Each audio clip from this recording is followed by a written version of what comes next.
Je crois que j'aurais bien besoin d'une nouvelle figurine Falcon. Est-ce que vous trouvez que ça ressemble? Non, moi aussi. Et si je faisais ça, on prend ça, je fais ça. Non, il faut une nouvelle figurine. Salut à tous, salut à toutes, c'est Namia, j'espère que vous allez bien. En tout cas, pour ma part, tout est plutôt chouette. Aujourd'hui à Type, on se retrouve pour une toute nouvelle vidéo pour parler de Falcon and the Winter Soldier, ou plutôt, plus précisément maintenant, Captain America et The Winter Soldier, ou plutôt, et le soldat de l'hiver, appelez ça comme vous voulez. En tout cas, aujourd'hui, vous l'aurez compris, on va parler de cette série. J'ai pas eu l'occasion de faire une vidéo pour chaque épisode, ni de parler de la série tout court sur la chaîne, parce que voilà, vous aurez remarqué que j'ai eu un emploi du temps plutôt super chargé. Et même aujourd'hui, je tourne cette vidéo 2 jours après la diffusion du dernier épisode. C'est pour un peu vous dire à quel point j'ai pas eu le temps de faire 2 vidéos sur la série. Et c'est mine de rien la série que j'attendais le plus de tout le MCU. Et très clairement, elle m'a pas déçu, elle m'a hype, elle est géniale, c'est juste génial. Du coup, on va parler des points forts, des points faibles, ce que j'ai aimé, ce que j'ai pas aimé. Spoiler, j'ai tout aimé. Voilà, je vous le dis dès maintenant. Sur ce, sans plus tarder, sans perdre une seule seconde de plus, let's go! Premier point, je vais pas vous mentir, c'est la série que j'attendais le plus de tout le MCU. WandaVision, j'étais pas hype, je me suis dit vas-y, série MCU, on regarde, ça s'arrête là. Après l'épisode final, il nous a foutu une raclée, c'était magnifique. Loki, même chose, je suis pas hype et je ne suis toujours pas hype. C'est une série du MCU, on aime Loki, on regarde, ça s'arrête là. C'est pas du genre un truc qui va te hyper, tout comme Shang-Chi par exemple, ou même Les Éternels.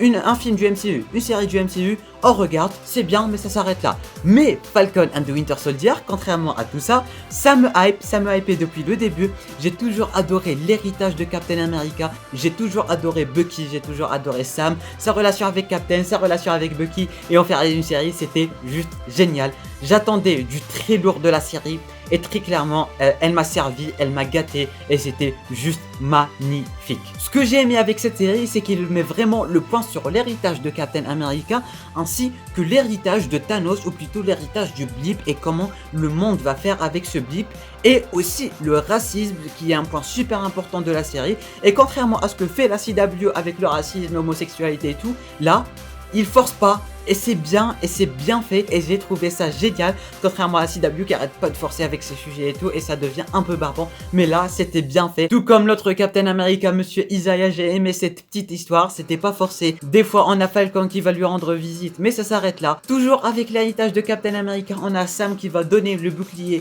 au gouvernement, et qui va donner ce bouclier à un nouveau Captain America qui va commencer à faire de la merde, notamment en prenant le sérum des super soldats. Et du coup, comme on le sait, le sérum, il va décupler les capacités mentales et physiques d'une personne. C'est-à-dire que si une personne est au fond d'elle, elle est méchante, elle est pas bien, le sérum il va découpler ça et ça va en faire un plus grand méchant. Et si la personne elle est bien, hashtag Steve Rogers, hashtag Monsieur Sam, hashtag tout ce que vous voulez, ça va découpler cette force, ça va décupler cette bonté de la personne, et c'est ce qui va faire la différence entre Steve ainsi que US Agents. À la fin de la série, on a commencé à remarquer que US Agent, il commençait à faire de la merde.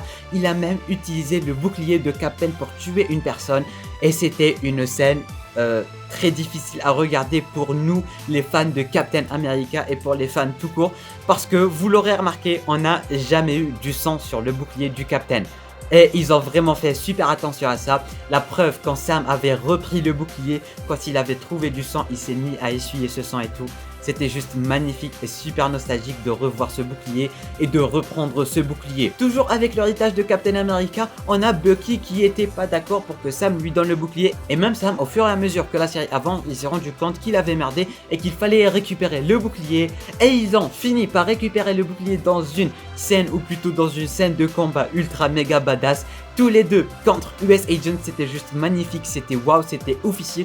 Quand ils se sont rendus compte qu'il avait merdé à un niveau pas possible, ils se sont dit c'est bon, on arrête, il faut récupérer le bouclier. Et c'était là la naissance du nouveau Captain America. Enfin, c'était pas vraiment là, mais c'était un peu après, parce que même Sam, il était pas chaud, il pouvait pas reprendre ce bouclier, surtout avec tout ce qui s'était passé avec l'ancien Captain America et tout.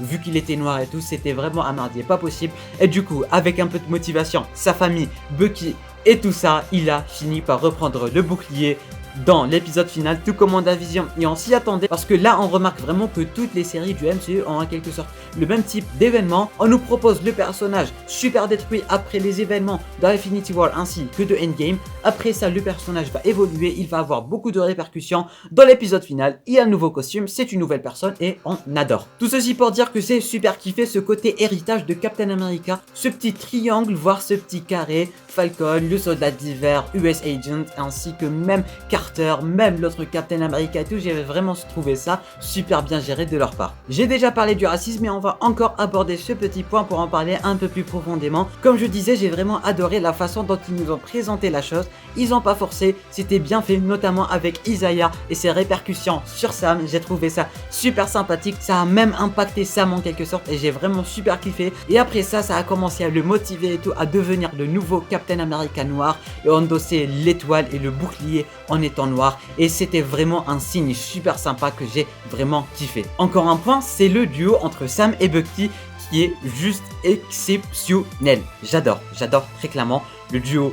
Magnifique. Je sais pas ce qu'il y a à dire de plus à propos de ce sujet, mais ils sont géniaux, ils sont complémentaires, ils sont magnifiques ensemble, notamment durant la scène finale où ils faisaient la fête, ou notamment durant les scènes où on a Bucky qui va rendre visite à Sam chez lui. C'est juste magnifique, j'ai super adoré ces scènes plutôt, c'était magnifique à voir, c'était beau à regarder, c'était bien. C'était magnifique, c'était beau, c'était voilà. Je crois que je me répète un peu trop et je sais pas comment développer ce petit point malheureusement, mais en tout cas, j'ai adoré et j'adore toujours ce duo. J'aimerais le voir encore plus et plus et plus dans le futur de MCU parce que voilà, il est iconique, il est magnifique, il est symbolique, il est tout ce que vous voulez en fait. On va se tourner maintenant vers US Agents. US Agents, au début, tout le monde le détestait, nouveau Captain America, etc.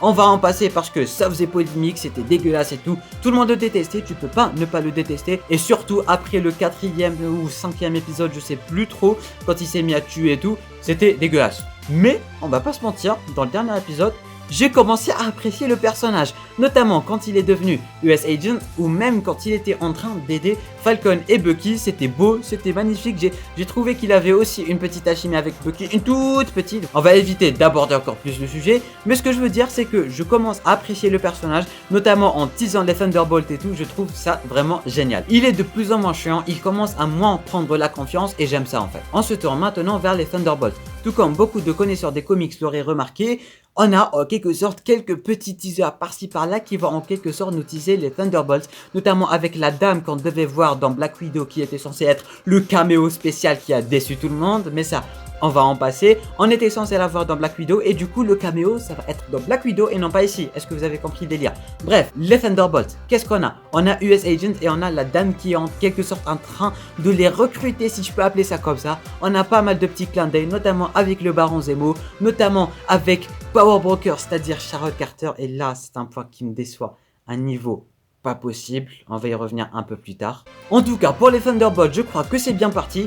Je vais pas m'attarder plus sur le sujet parce que voilà, là ça va être uniquement théorique et cette vidéo n'est pas faite pour théoriser. Alors on passe au point suivant. Le costume de Sam. Il est magnifique. Il est splendide. Il est trop beau. C'est tout. C'est tout ce que j'avais à dire, ouais. Avant-dernier point que je voulais aborder avec cette série, c'est Bucky. Bucky, pour moi, c'est le personnage qui a le plus évolué au sein de tout le MCU et la série voulait le montrer.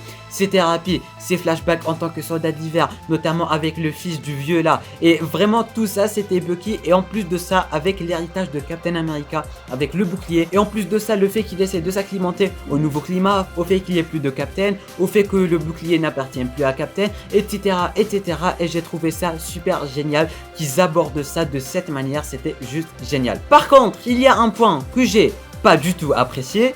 C'est que voilà, Bucky il a évolué, mais je m'attendais à tout comme Sam et tout comme Wanda dans WandaVision, je m'attendais à ce qu'il ait un nouveau costume, un nouveau nom, notamment le loup blanc peut-être, je sais pas, mais voilà, il nous avait un peu teasé le loup blanc, on a même les Wakandiens qui l'avaient appelé loup blanc et tout, et je me suis dit, à la fin de l'épisode, ou plutôt à la fin de la série, tout comme Wanda et Falcon, on aurait Bucky qui allait évoluer, prendre un nouveau nom, prendre un nouveau costume, ça aurait été cool, on n'a pas eu ça et c'est un peu décevant pour ma part. En tout cas, le personnage, il a bien évolué, j'ai adoré ça, j'adore la chimie avec lui et Falcon, et c'est super, tout simplement. Dernier point que je vais aborder, ça va concerner la scène post-crédit et un de mes personnages préférés de Captain America, du MCU, de tout ça, surtout dans Captain America, le soldat de l'hiver, qui est pour moi un des meilleurs films du MCU. Bref, Sharon Carter.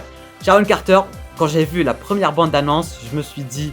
Quand j'ai vu Sharon, j'ai crié, j'ai hurlé, j'étais dans tous les sens, c'était magnifique. Du coup, ça m'avait encore plus hypé pour la série, que je rappelle, était ma série la plus hypante jusque-là. Et du coup, quand j'ai vu le poster, elle était encore, ça m'avait hypé encore plus. Et là, durant la série, voilà, ça m'a hype, surtout le fait de la retrouver et tout. Par contre, c'est pas la Sharon que je voulais voir en fait. Et j'ai l'impression qu'avec ces nouvelles séries, le MCU est en train aussi de nous teaser d'autres potentiels méchants. Et je pense notamment à Wanda. Wanda, je crois qu'elle va devenir méchante. Et je veux pas qu'elle devienne méchante, mais voilà. Normalement, ça va être le cas. Voilà, ils nous teasent un peu la Scarlet Witch avec Agatha et tout. Bref, je crois que Wanda est en train d'évoluer. Et après, Doctor Strange, elle va devenir méchante. Je le crois. Après ça, qu'est-ce qu'on a? On a Sharon qui va devenir Power Broker, ou plutôt qui est déjà Power Broker, qui reprend son poste et qui va reprendre son poste en quelque sorte avec le fait qu'elle soit Power Broker, mélanger tout ça et ça va donner une nouvelle en quelque sorte Big Bad et personne ne le sait et c'est décevant. C'est archi méga décevant. Enfin non, c'est pas décevant, c'est plutôt cool et le personnage il évolue. Mais moi, Sharon, je l'aime, c'est mon personnage préféré et du coup, ça me fait quelque chose de la voir un peu tourner vers le côté obscur. Ça me dérange, voilà, ça me dérange et c'est tout ce que j'avais à dire. Voilà team, c'est la fin de cette vidéo entièrement consacrée à Falcon and the Winter Soldier, ou plus précisément Captain America and the Winter Soldier. J'espère en tout cas que cette vidéo vous aura plu et que vous l'aurez appréciée. N'hésitez pas à me dire en bas en commentaire ce que vous aurez pensé de cette série magnifique, de cette série somptueuse, de ce que vous aimeriez voir dans le futur du MCU avec ces deux personnages, de me dire ce que vous avez pensé de Sharon parce que voilà, ça m'intéresse et ça m'intrigue. Le petit pouce bleu, l'abonnement ce n'est pas déjà fait et sur ce, moi je vous dis à très bientôt pour une toute nouvelle vidéo. C'était Namiad, portez-vous bien.